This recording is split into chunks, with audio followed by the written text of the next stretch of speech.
words make me wanna shout. Kick your heels up and shout. Throw your hands up and shout. Throw your head back and shout. Come on now, the Bills are making it happen now. You got to do a little dance at the beginning of Bills chatter, or checking in on all the New York football camps. It's time to talk Buffalo Bills. Today's broadcast brought to you by our friend at Bayberry Automotive, where it is integrity in everything. And joining us today, our special guest, insider for the Bills. He's the sports director at WKBW in Buffalo, Channel 7. Let's welcome in the one, the only Matthew Bové. What's up, Matt? How are you? Hi, guys. Thanks. The song is always catchy. You know, it caught me off guard when you started to play it, but it does get you moving a little bit. We are radio backgrounded, audio backgrounded people. We recently migrated into the world of digital, and so music is a part of our thing. We're into audio around here.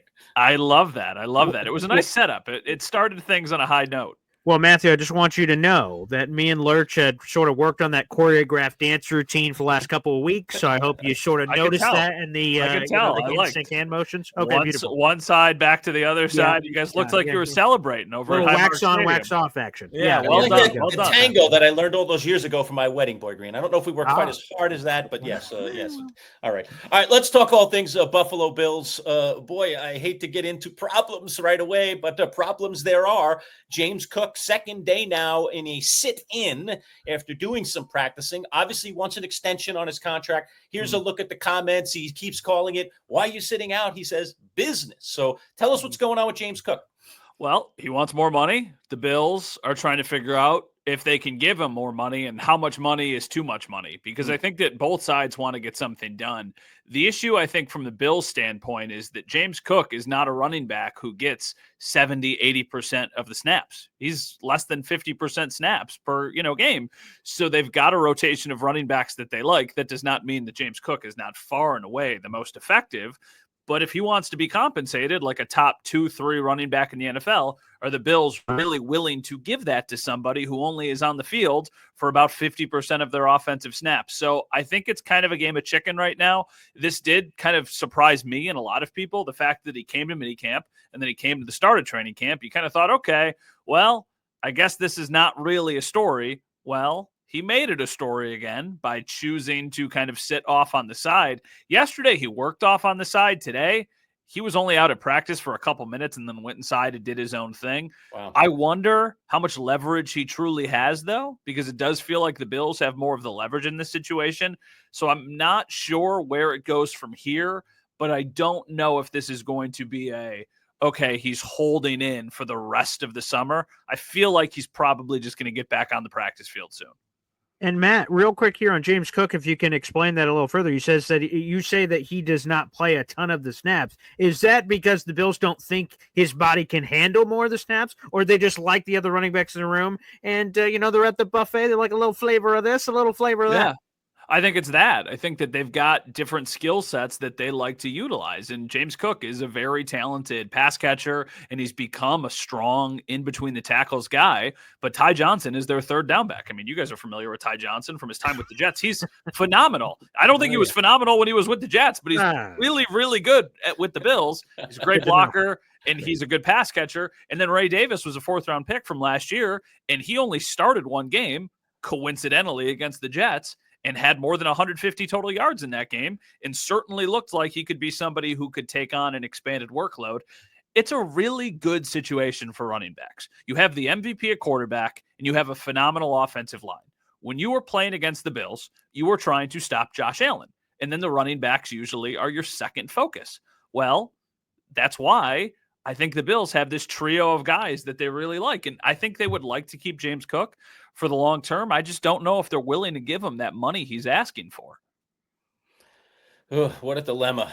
I think he's such an important player to their offense. How important is he in your mind to what makes them tick here, Matt? Important, but I don't think irreplaceable. Okay. I think that if they have him, they are a better team and they're a more explosive team.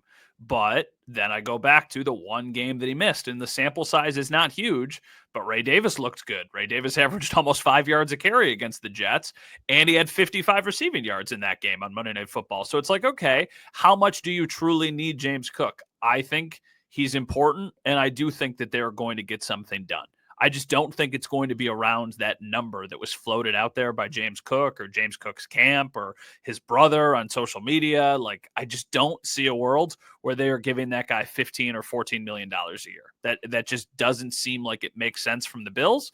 But if he's willing to get closer to 10 or 11, then I think that they could get something done. You said that you think something gets done. Is that before the season? Does that drag into the season? When is that?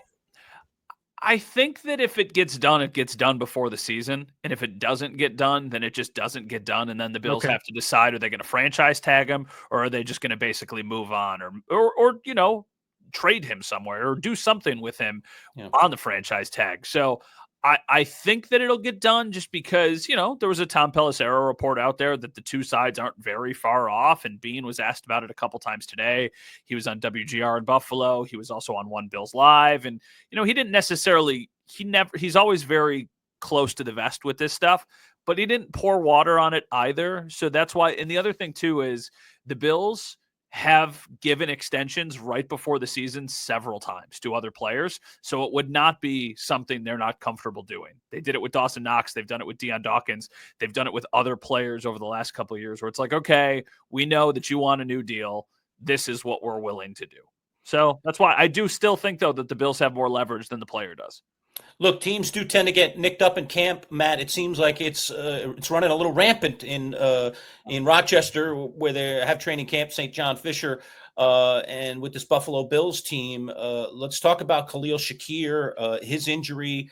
They're saying week to week at this point. So give me some thoughts on that and how crucial is it that he gets back in the lineup, certainly by opening day. Yeah, the most notable injuries that you'll see on the screen right now from the Matt Perino tweet are Khalil Shakir and Max Hairston, because Khalil Shakir's got a high ankle sprain. That is expected to be about a month-ish. Sometimes they go a little long. Sometimes they're a little bit sooner than that. It's an injury he has dealt with in the past, and it was not something that was super, super long-term. I think for the Bills and for him, he's a veteran. It's just try and get him as healthy as possible for week one. And if he has to miss a week or two, then so be it. He has to miss a week or two, and then you try and get him back as close to 100% as possible.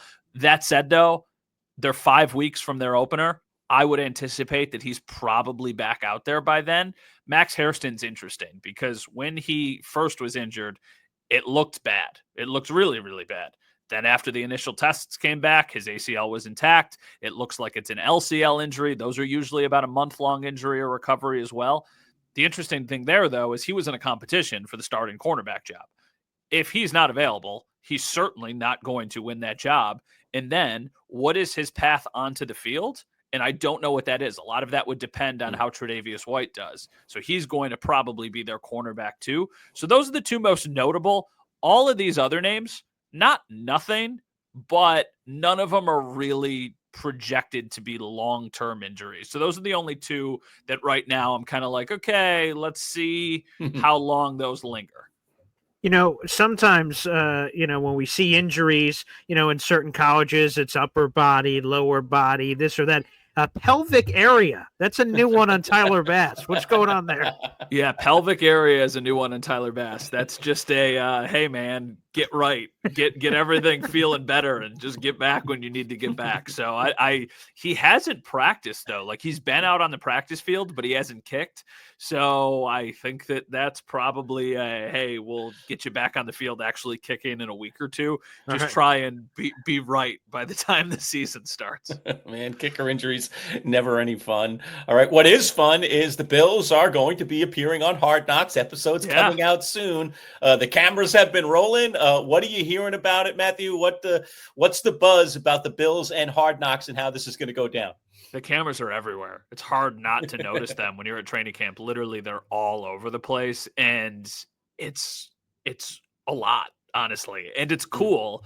I think the Bills at the beginning, most of them didn't like this, and now they're liking it. Now, we need to see how the episodes play out, and does it portray them in a positive light, in a negative light, whatever it is. The team has said they want this to be a pretty dull season. They do not want this to be juicy and full of storylines and really interesting things. But I think for a lot of the guys not named Josh Allen, I think they like the spotlight because they have a lot to gain, right? Like the Bills, for as good of a team as they've been, have very few household names outside of Buffalo. Really, it's Josh Allen and then a couple guys that you have heard of. This is the chance for a lot of those guys to really kind of put themselves in the spotlight and be featured in front of a national audience. So I think that those guys are embracing it. There's going to be guys who love being on Hard Knocks, but like, I don't think Josh cares. I mean, he's the MVP already. He's married to an actress. I don't think he cares about a little extra spotlight, but I think other people do. So I think that they are embracing it. I'm really interested to watch these first couple episodes to see what they're about, because if it's really surface level, I still think that that'll be interesting for people maybe outside of Buffalo, but I don't know if it's going to be really pulling back the curtain too much to the people who really closely follow the team.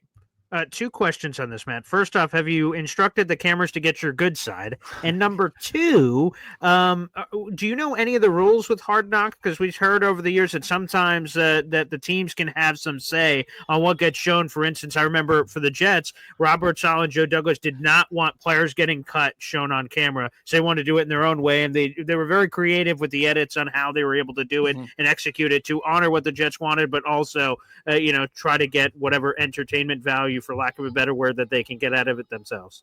I told them, like, hey, try and avoid any bald spots in the head and just make it look like, that's a really full set of hair up there. Sure. Yeah, and editorially, I don't know exactly what it's going to look like. I'm sure the Bills had conversations. Here's the interesting thing. One of the lead producers for this series happens to be a Bills fan from the Rochester area. So I don't necessarily think he is looking to just destroy the team or anything like that. Not that Hard Knocks ever is. I also think the fact that they're good, going back to that surface level comment, it probably helps in that sense, right? I don't know how much of it is going to be about guys who are fighting to make the team, or how much of it is just about, hey, this team can't seemingly get over the hump and ultimately win a Super Bowl. What is stopping them from doing that? So I'm sure the Bills had conversations before all of this started about what they were comfortable with and what they weren't comfortable with. And then the players, even with their press conferences, especially early in camp, alluded to the fact that they knew Hard Knocks was here. And they're like, listen, we know Hard Knocks is here. We trust them. We know that they're going to put out a good product. It almost felt like that was the players' ways of publicly saying, like, guys, be cool. Like, we want you to make something good, but we don't want you to throw us under the bus. And I don't think that that'll happen.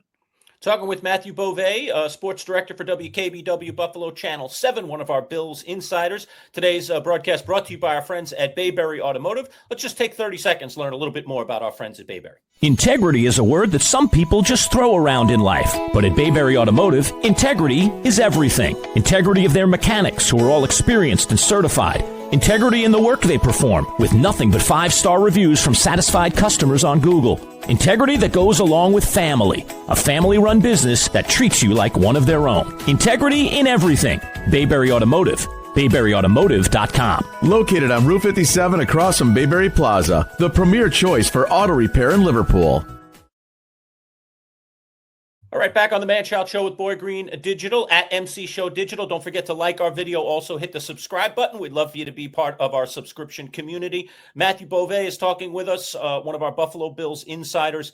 I love to talk about developing players, Matthew. So let's talk about Keon Coleman. How's he coming along as a receiver? How important might he be this year to this Bills offense? Definitely important. I think he might be one of the biggest X factors the Bills have on their roster. It's a little too inconsistent right now. I think that might just be what Keon Coleman is, though. And that's not necessarily a bad thing. It's just setting what the expectations are. Are the expectations that he is a dominant number one wide receiver? If that's the case, then he's too inconsistent right now. And I don't know if he's going to be that, at least not this season. Are the expectations that he could be a really effective number two wide receiver who can make some big splash plays? If that's what you're hoping for, I think that's in the realm of possibility. He is somebody. The one thing about Keon Coleman that's interesting is it feels like the really hard contested catches he often makes, but sometimes the easy ones hit his hands. And there's players who have dealt with that before, and a lot of times the great ones figure it out. I think that's a little bit of what he's dealing with right now. I don't know if it's a confidence thing, but we were at the stadium the other day, and there were 2 blatant drops that hit his hands. And it was like, man, you need that guy to make those catches. Then he made 3 really ridiculous contested catches down the sidelines, and you're like, okay, that's good. That's promising. So the thing for me is that this was still a really good offense last year with a very limited role for Keon Coleman.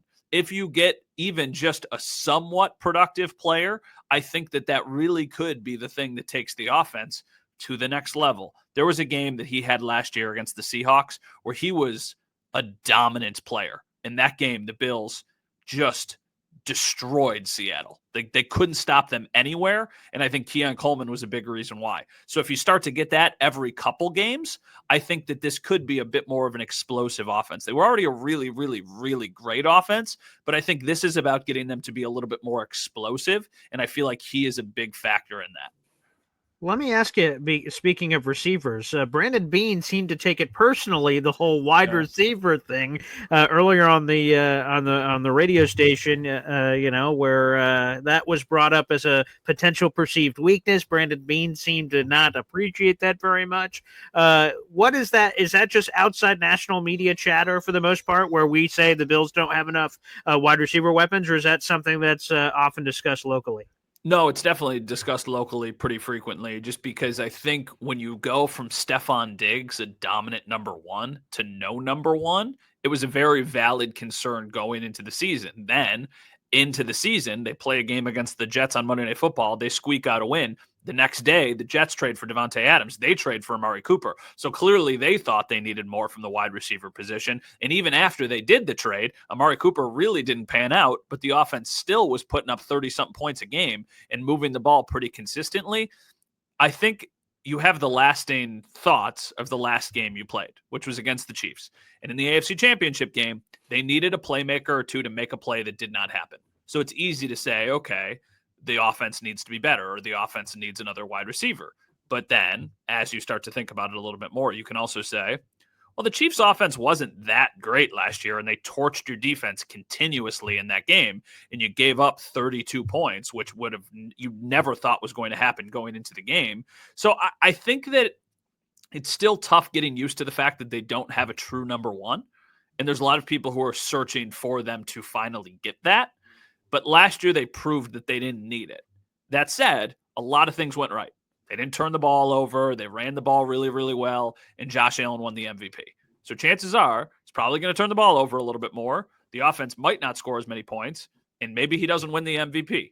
So if we're talking about that, then do you need another legit wide receiver? So that's why, but it's so interesting. Because I'm sorry, I'm rambling here, but it's so interesting because last year, the wide receiver, besides Khalil Shakir, almost nobody did anything. So then they go out and they get Josh Palmer, they get Elijah Moore, Curtis Samuel's coming back off of an injury season. Keon Coleman, you don't know what he's going to be. So it's, even though it's a lot of familiar faces, it almost feels like the entire wide receiver room is new. I don't think that's a bad thing, though, because they were still a really good offense without almost any production from that position outside of Shakir. Well, Matt, it's lovely to live in the rumor mill, and we're living in one right now. What is going on in Dallas with Micah Parsons has everybody talking, including Bills insiders like yourself, about the possibilities of this guy coming to play for your roster. So let's talk about it a little bit. Is it even possible? Is it something that the Bills would be highly interested in if this guy somehow gets on the market in terms of a trade? Interested for sure, but I just don't think it's feasible because he wants quarterback money, and the Bills already have a really, really expensive quarterback. So to fit both of those guys on the team would certainly be tricky. I don't think it's impossible, and I think it would be something the Bills would look into, but I don't think it would be something that they would be willing to completely overpay. Because here's the thing. When you have a roster built like the Bills roster, you need players that can contribute who don't make a ton of money. You get those from first-round picks. So to give up multiple first-round picks and assets to go and get this guy, it would definitely help you put out a great team right now. But what about for the next 3-4 years? It just feels a little bit too rich for what I would anticipate the Bills would be willing to pay. But if they did it, you would never hear a complaint from me. I'm all about, go all in, right? You have these windows. You still have Josh Allen in his prime. Go all in and try and win one Super Bowl. That's all anybody here wants. Go try and win a singular Super Bowl. Do you think that this is just negotiation, as Jerry is saying, or is this getting a little bit on the fringes here where this could really turn into something? I think Myles Garrett asked for a trade. He doesn't get traded. I think Trey Hendrickson asks for a trade. He's still lingering around with the Bengals. I feel like this has now just kind of become a negotiation tactic to make sure your team knows that you're not happy. I don't think he's going to get moved. I think it would be really stupid for the Cowboys to move him. I think he is that elite of a player. But if they're willing to move him, somebody is going to get themselves a damn good football player. That is for sure. 26-year-old Micah Parsons. Matt, there's a lot that I love about you, although the Bill stuff I'm still trying to get used to.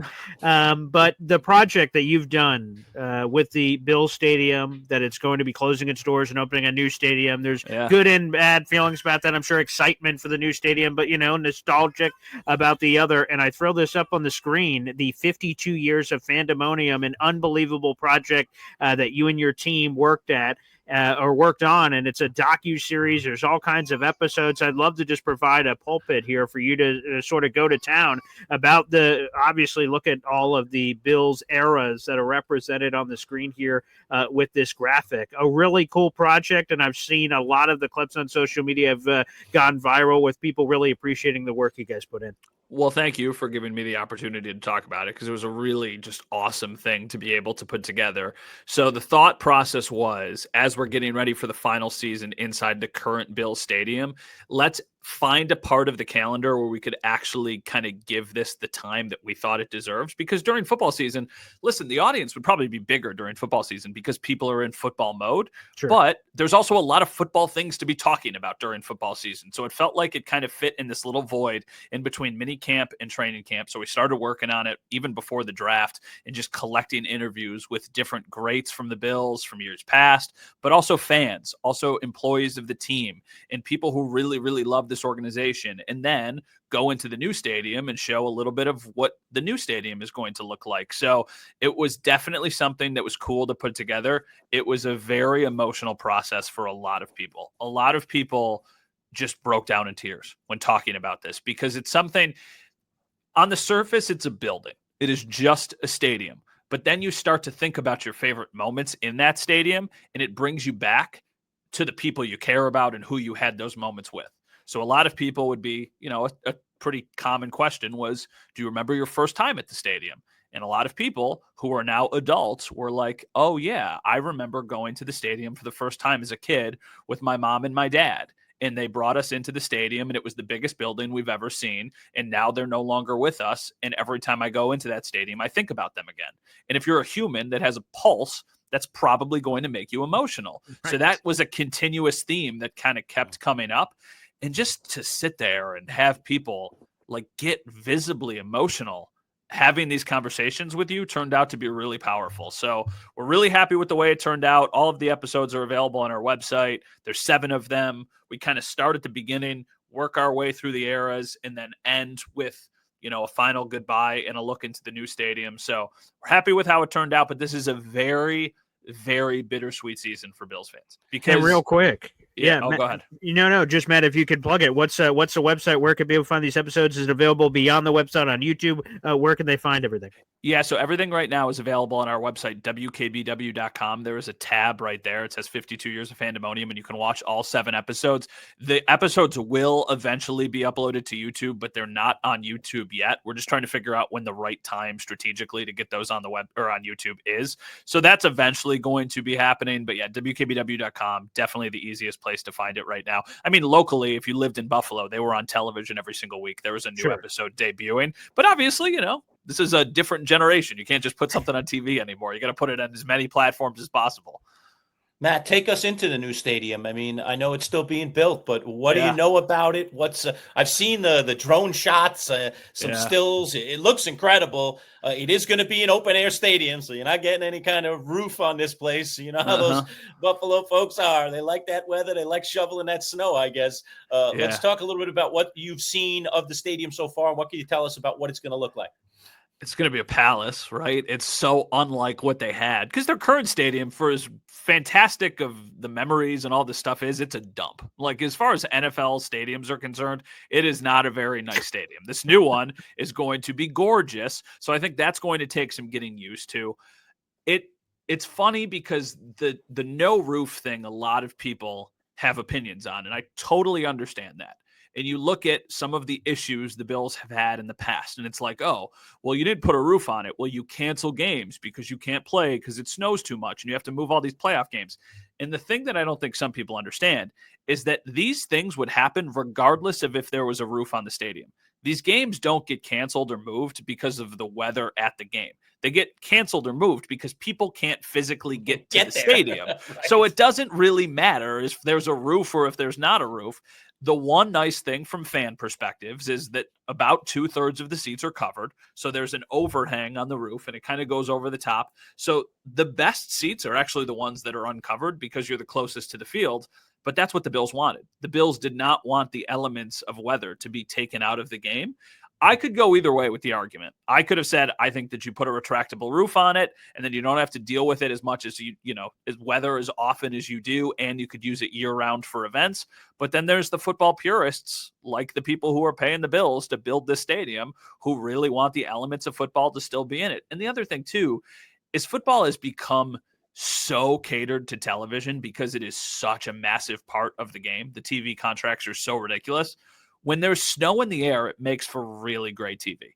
It is something that people are like, wow, look what's happening in Buffalo right now. So I don't think they wanted to lose that either. I think that they wanted it to be like, yeah, you know what?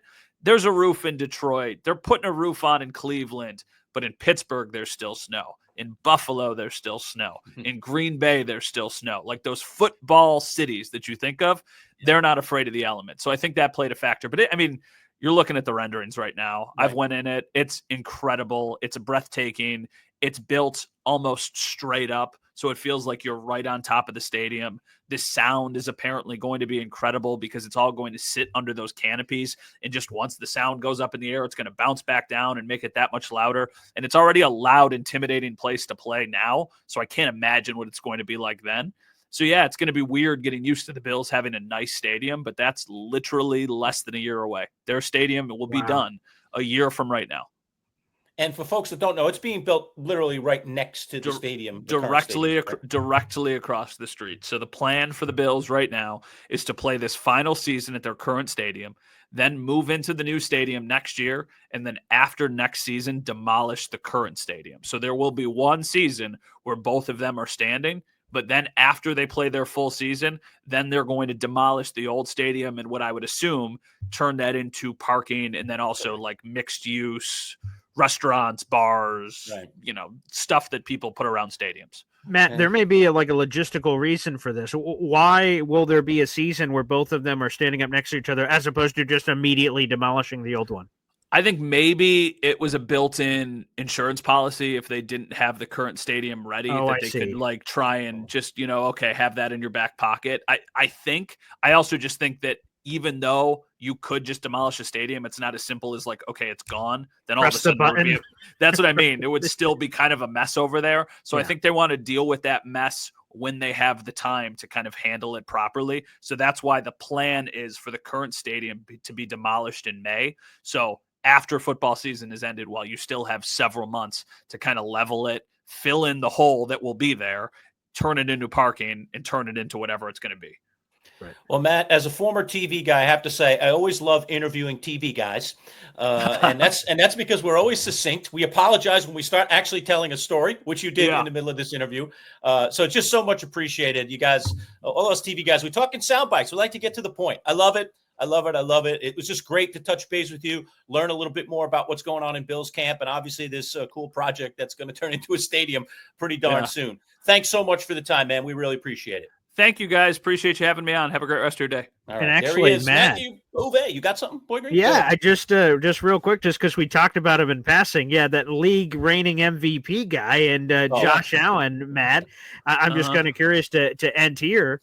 Has Josh been any different getting that big shiny piece of hardware in his house? Buffalo, proud and hosting and holding, Josh Allen in their city. Has anything changed now that he's, won the hardware that apparently is supposed to give him all kinds of additional love and appreciation everywhere else? Nothing's changed. Nothing, at least from my perspective, nothing has changed. I think if you told him whatever his new contract is, if you could trade the MVP and all of the money that you just got in your new contract for a Super Bowl, would you do it? And I think he would do it in a heartbeat. Nothing has changed. He is still very much just trying to do anything that he can to get this team to where they're trying to go. Obviously, as somebody who covers him, it can sometimes be a complicated relationship of, whatever it is, but I have so much respect for the way he handles himself and the community and how he treats, like these fans that everybody wants to see him. Everybody wants to deal with him. Everybody wants a picture. Everybody wants an autograph. And he is always so gracious and kind. And, you don't often get that with legitimate superstars. And he is a legitimate superstar. So for the Bills, he has become the most beloved player in one of the most beloved players in franchise history. If he wins them a Super Bowl, it will not be one of anymore. He will be the most beloved, probably athlete in the history of Buffalo sports. They've been really, really close, and I don't think they're coming up short because of him. So if he can continue to be the same player he's been, and they get a little bit more out of some of the guys around him, I think this is a team that could absolutely win one. I don't know about right now, but in the next 5 years, I really do think that they'll win one. Well, he's been a great fit for that city, Matt. So it's, sometimes things just work and you get the right guy in the right place. I think that's been the case for Buffalo. Whether they ever win one with him or not, I still think he's been a great fit for the city. But we're hoping he gets one sooner rather than later. Matthew Bové, thanks so much for your time. We appreciate it, brother. Thanks, guys. All right, there he is. WKBW in Buffalo. All right, we'll break it out here. Thanks for tuning in for a little Inside Bills Camp.